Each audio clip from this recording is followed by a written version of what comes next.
പല്ലുകളുടെ ആരോഗ്യം സംരക്ഷിക്കേണ്ടത് ഏറെ പ്രധാനമാണ്. ദിവസം 2 നേരവും പല്ല് തേക്കുക. രാവിലെയും രാത്രിയും പല്ലു തേക്കുന്നത് പല്ലുകൾ വൃത്തിയായി സൂക്ഷിക്കാൻ സഹായിക്കും. അതുപോലെ 3 മാസം കൂടുമ്പോൾ ടൂത്ത് ബ്രഷുകൾ മാറ്റുന്നത് നല്ലതാണ്. ബ്രഷിലെ നാരുകൾ വളയാൻ തുടങ്ങിക്കഴിഞ്ഞാൽ ആ ബ്രഷ് ഉപയോഗിക്കാതിരിക്കാനും ശ്രദ്ധിക്കണം.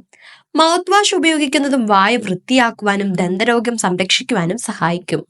ഡെന്റൽ ഫ്ലോസ് എന്ന പ്രത്യേകതരം നൂലുകൾ ഉപയോഗിച്ചും പല്ലുകൾ വൃത്തിയാക്കാം. പല്ലിനിടയിൽ കുടുങ്ങുന്ന ഭക്ഷണാവശിഷ്ടങ്ങളും മറ്റും ഇല്ലാതാക്കാൻ ഇത് സഹായകമാണ്. മിഠായികളും പഞ്ചസാര ധാരാളം അടങ്ങിയ പാനീയങ്ങളും സോഡകളും പല്ലുകളുടെ ആരോഗ്യത്തെ മോശമായി ബാധിക്കാം. അതിനാൽ ഇവയുടെ അമിത ഉപയോഗം കുറയ്ക്കണം. പകരം ആരോഗ്യപരമായ ഭക്ഷണങ്ങൾ കഴിക്കുന്നത് പല്ലുകളുടെ ആരോഗ്യത്തിന് നല്ലതാണ്. ഇതിനായി പഴങ്ങളും പച്ചക്കറികളും ഡയറ്റിൽ ഉൾപ്പെടുത്താം. പുകവലി പല്ലിന്റെ ആരോഗ്യത്തിനും നല്ലതല്ല. പുകയില ഉൽപ്പന്നങ്ങളുടെ ഉപയോഗം പല്ലിൽ കറ വരുത്തുകയും പല്ലുകളുടെ ആരോഗ്യത്തെ നശിപ്പിക്കുകയും ചെയ്യും. അതിനാൽ പുകവലിയുടെ ഉപയോഗം കുറയ്ക്കുക. അതുപോലെ സ്ട്രെസ് കുറയ്ക്കുക.